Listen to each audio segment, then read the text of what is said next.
Hello, class 4 students. How are you all? I hope you're doing well. I am your EVS teacher Silla, and today we will start your 8th chapter, which is fun and entertainment. So, let's get started. We all love fun and entertainment, right? So, इसी के बारे में ये पूरा chapter है. आइए इसे पढ़ते हैं. ये चैप्टर तो सुनने में भी इंटरेस्टिंग लगता है, राइट? तो चलिए स्टार्ट करते हैं. Children enjoy playing games. बच्चों को गेम्स खेलना अच्छा लगता है. आपको भी लगता है ना? So, playing games helps them keep their body and mind strong and healthy. खेलने से बच्चों का जो माइंड होता है और बॉडी होती है वो हेल्दी और स्ट्रांग होती है. Doing something to relax and have fun is called recreation. ऐसी कुछ चीज करना जिसमें हम रिलैक्स कर सकें और फन भी कर सकें, उसे हम रिक्रिएशन कहते हैं. We enjoy games, music, programs, puppet shows, visiting a fair, etc. हम सभी को गेम्स खेलना पसंद है, गाने सुनना पसंद है, प्रोग्राम्स देखना पसंद है, पपेट शो देखना पसंद है और मेले वगैरह घूमना भी अच्छा लगता है, right? Going for a picnic is also one of the recreational activities. Picnic पर जाना भी एक बहुत ही अच्छी रिक्रिएशनल एक्टिविटी है. Games can be divided into indoor games and outdoor games. Games को हम दो तरीके से डिवाइड कर सकते हैं. कौन कौन से? इंडोर गेम्स और outdoor games. Indoor games are played inside a house while outdoor games are played in a field और इन एन ओपन एरिया. तो यहाँ पर बताया है कि इंडोर गेम्स जो होते हैं वो ऐसे गेम्स होते हैं जिन्हें घर के अंदर खेला जाता है और आउटडोर गेम्स वो होते हैं जिन्हें हम घर के बाहर खेलते हैं, यानी कि फील्ड में या किसी ओपन एरिया में. Outdoor games keep children fit and make them strong. Outdoor games जो होते हैं बच्चों को फिट रखते हैं और स्ट्रॉन्ग बनाते हैं. अब देखिए आपको यहाँ पर एक एक्टिविटी दी है. Look at the pictures and right indoor games और आउटडोर गेम्स बिलो देम. अब आपको यहाँ पर कुछ गेम्स के पिक्चर दिए हैं, तो जो भी इंडोर गेम्स हैं उनके नीचे आप इंडोर गेम्स लिखेंगे, जो आउटडोर गेम्स हैं उनके नीचे आप आउटडोर गेम्स लिखेंगे. चलिए अब नेक्स्ट टॉपिक पर आते हैं. गेम्स एट होम, यानी कि घर पे कौन कौन से हम गेम्स खेलते हैं. When Ronnie is with his family, he passes his leisure time by playing some games. जब रॉनी अपने घर पर अपनी फैमिली के साथ होता है तो वो अपना टाइम कैसे पास करता है? वो गेम्स खेलकर अपना टाइम पास करता है. He plays Ludo, chess and some other indoor games with his family. वो अपने फैमिली मेंबर्स के साथ में लूडो खेलता है, चेस खेलता है और भी सारे इंडोर गेम्स खेलता है. Sometimes they enjoy playing antakshari, और कभी कभी उन्हें अंताक्षरी खेलना भी अच्छा लगता है. This recreation keeps the family members close to each other. ये जो रिक्रिएशन होता है इसकी वजह से फैमिली एक दूसरे के साथ में क्लोज रहती है. अब नेक्स्ट टॉपिक है गेम्स एट स्कूल. आपने घर पे तो देख लिया कि रॉनी क्या करता है, अब रॉनी स्कूल में क्या खेलता है वो देखते हैं. Ronnie and his classmates like Tuesday and Friday. Ronnie और उसके क्लासमेट्स को ट्यूसडे और फ्राइडे अच्छा लगता है. This is because they have a period of games on these days. वो इसलिए क्योंकि उनका गेम्स पीरियड इन 2 दिनों में आता है. During the games period the children play cricket, basketball, football and kho kho. जब ये गेम्स पीरियड आता है तो बच्चे बहुत सारे गेम्स खेलते हैं, जैसे कि क्रिकेट खेलते हैं, फुटबॉल खेलते हैं, बास्केटबॉल और खो खो भी खेलते हैं. Some children play indoor games like chess, ludo, carrom and scrabble. कुछ बच्चे इंडोर गेम्स भी खेलते हैं, जैसे कि लूडो हो गया, कैरम है, स्क्रैबल है और चेस भी. अब देखिए यहाँ पर let's do it. Fill in the names of 2 games that you enjoy at your school. आपको यहाँ पर 2 गेम्स के ऐसे नाम लिखने हैं जो आप स्कूल में एंजॉय करते हो. चलिए अब नेक्स्ट टॉपिक पर आते हैं. प्लेइंग फेयरली, यानी कि फेयर तरीके से खेलना. Ronnie and his friends play together happily most of the time. ज्यादातर रॉनी और उसके फ्रेंड्स साथ में खेलते हैं खुशी खुशी. Sometimes they have a disagreement too. लेकिन कभी कभी उनके बीच में डिसएग्रीमेंट भी हो जाता है. But they follow a very good principle. लेकिन वो बहुत ही अच्छा एक रूल फॉलो करते हैं. If there is a disagreement, instead of quarreling, they first talk to each other and discuss the issue. जब भी उनके बीच में कोई डिसएग्रीमेंट होती है तो झगड़ने से पहले वो बात करना प्रेफर करते हैं और एक दूसरे की बात सुनते हैं कि क्या इशू है. If they cannot find a solution, they go to their sports teacher and ask him to help them. जब उन्हें कुछ समझ नहीं आता सोल्यूशन, तब वो अपने स्पोर्ट्स टीचर के पास जाते हैं और उनसे सोल्यूशन मांगते हैं. Mister Tiwari, their physical education teacher, has taught them how to discuss a problem. जो मिस्टर तिवारी हैं, जो इनके फिजिकल एजुकेशन के टीचर हैं, उन्होंने इन बच्चों को सिखाया है कि वो अपनी प्रॉब्लम को डिस्कस कैसे करें. He has told them that negotiations is the best way to solve a problem. उन्होंने उन्हें ये सिखाया है कि नेगोशिएशन करना यानी कि समझौता करना ही सबसे अच्छा तरीका है एक प्रॉब्लम को सॉल्व करने का. They discuss the problem in the group. वो अपने ग्रुप में प्रॉब्लम को डिस्कस करते हैं. The solution that the majority agree upon is selected and implemented. और जिस भी सोल्यूशन पे ज्यादातर बच्चे एग्री करते हैं, वही डिसीजन फिर इम्प्लीमेंट किया जाता है. Then they resume their play. और फिर वो दोबारा खेलना शुरू कर देते हैं. देखिए आपको यहाँ पर पिक्चर भी दिया है कि बच्चे कैसे साथ में मिलकर खेल रहे हैं. अब देखिए आपको यहाँ पर दिया है let's no more. An informal though well-known motto of the Olympics is the most important thing is not to win but to take part. तो एक बहुत ही इनफॉर्मल लेकिन एक बहुत ही अच्छा मोटो बताया जाता है ओलंपिक्स में, जिसके लिए बोला जाता है कि आपका जीतना इंपॉर्टेंट नहीं है, लेकिन आपने उस गेम में पार्ट लिया वो ज्यादा इंपॉर्टेंट है. तो ये चीज यहाँ बताई गई है.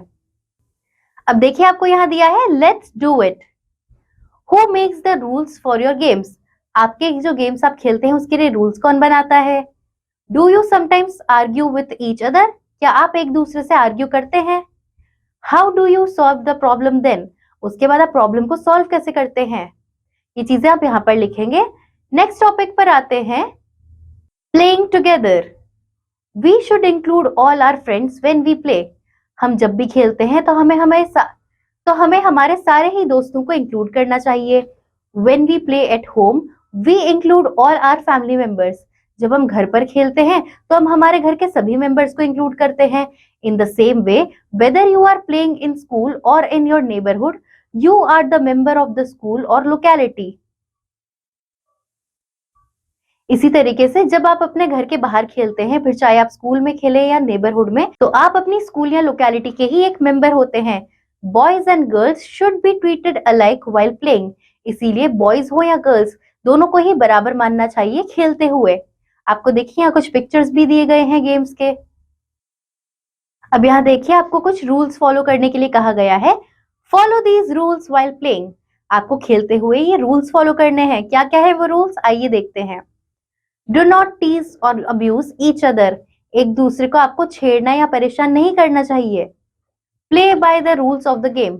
आपको गेम के रूल्स के साथ में ही मिलकर खेलना चाहिए. डू नॉट पुश और hit each other.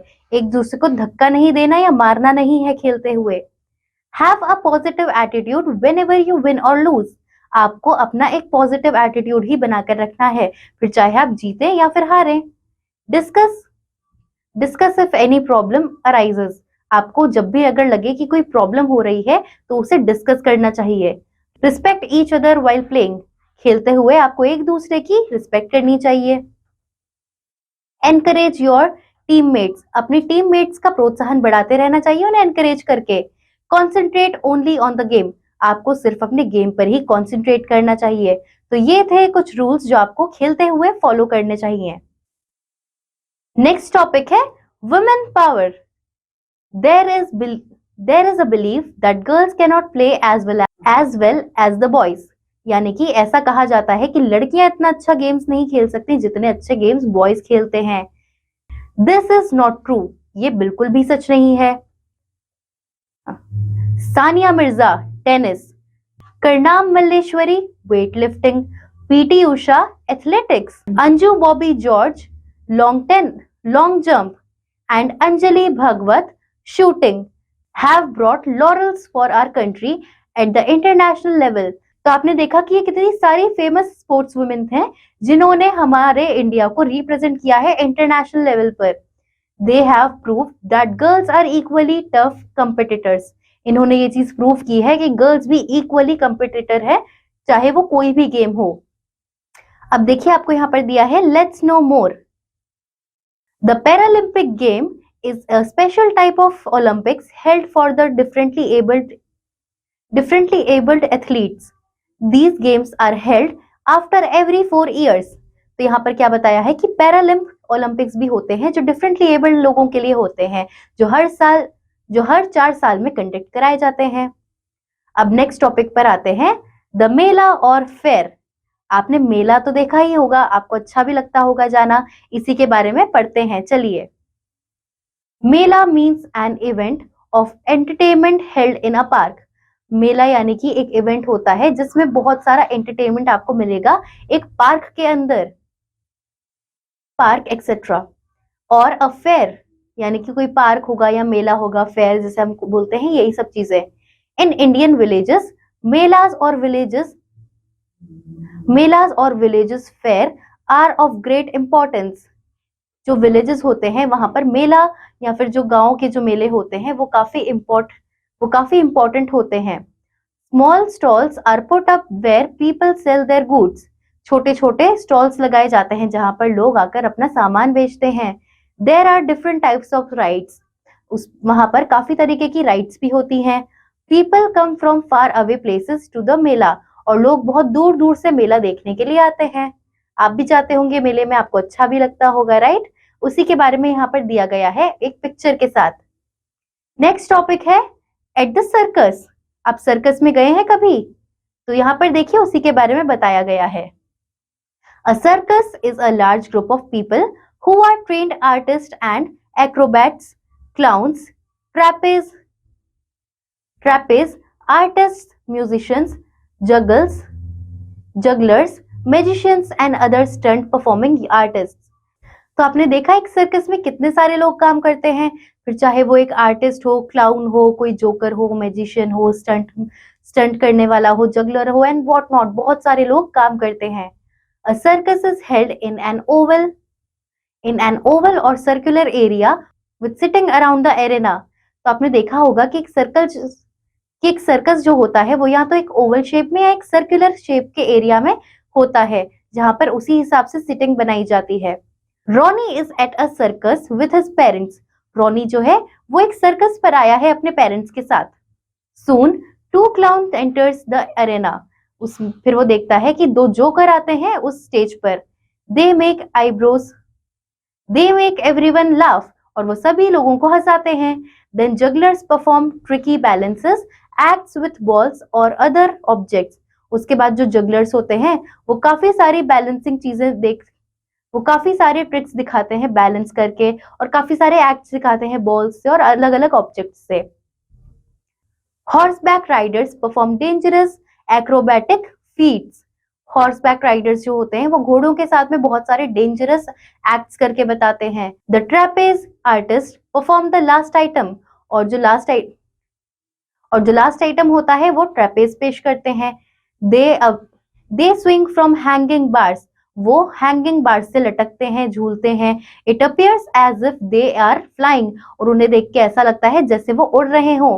People stand up and clap loudly. लोग खड़े होते हैं और जोर जोर से तालियां बजाते हैं। The show comes to an end. और फिर इस तरीके से शो जो है वो एंड हो जाता है। तो आपने देखा कि एक सर्कस में कितनी सारी चीजें होती हैं। चलिए अब नेक्स्ट टॉपिक पर आते हैं, an amusement park. Amusement park क्या आप सभी गए हैं? अगर नहीं गए तो जरूर जाइएगा, वहां बहुत मजा आता है। और अगर आप गए हैं तो ये चीज तो आप जानते ही होंगे। एन अम्यूजमेंट पार्क और a theme park is a great place for recreation. एक अम्यूजमेंट पार्क या थीम पार्क जिसे हम कहते हैं वो बहुत ही अच्छी जगह है रिक्रिएशन के लिए, यानी कि अपनी माइंड और बॉडी को रिलैक्स करवाने के लिए, जिसमें आप बहुत एंजॉय कर सकते हैं। A theme park has many rides. एक थीम पार्क जो होता है उसमें बहुत सी राइड्स होती हैं। It has something for everyone, children, teenagers and adults. ये जो थीम पार्क होता है इसमें सभी के लिए कुछ ना कुछ होता है, चाहे वो बड़े हो, टीनेजर्स हो या फिर छोटे बच्चे हो। It has roller coasters, train rides and thrill rides. वहां पर रोलर कोस्टर होता है, ट्रेन राइड्स होती हैं और बहुत सी थ्रिलिंग राइड्स होती हैं। तो एक अम्यूजमेंट पार्क इन सभी चीजों से बनता है। अब नेक्स्ट टॉपिक पर आते हैं, kite flying. Kite flying is a popular sport in India. Kite flying जो है वो एक बहुत ही पॉपुलर स्पोर्ट है इंडिया में। On Makar Sankranti and Independence Day people enjoy kite flying. Makar Sankranti पर और इंडिपेंडेंस डे पर लोगों को पतंग उड़ाना बहुत अच्छा लगता है। Kite flying competitions are held in our country. हमारी कंट्री में पतंग उड़ाने का भी कंपटीशन होता है। The kite flyers compete with one another। जो पतंग उड़ाने वाले होते हैं वो एक दूसरे से compete करते हैं। A special type of thread called manja is used for kite flying। एक अलग तरीके का धागा होता है जिसे हम मांझा कहते हैं, उससे हम पतंग उड़ाते हैं। Cutting the other person's kite depends upon the flyer's skills and the quality of the manja। दूसरे की पतंग काटना भी एक स्किल है अपने आप में। जो अच्छी पतंग उड़ाता है वो दूसरे की पतंग काट लेता है। इसमें स्किल्स भी रिक्वायर्ड होती है, साथ ही में मंजे की क्वालिटी पे भी डिपेंड करता है। It is a very interesting sport. और ये बहुत ही एक इंटरेस्टिंग स्पोर्ट है। तो यहाँ पर हमने ये पूरा चैप्टर अच्छे से पढ़ा, जिसमें हमने बहुत सारे एक्टिविटीज और चीजों के बारे में देखा कि हम किस तरीके से हमारी बॉडी और माइंड को रिलैक्स कर सकते हैं। हमने बहुत सी चीजें इसमें देखी। सो आई होप आपको ये चैप्टर क्लियर होगा। We'll meet in the next class. Till then bye students.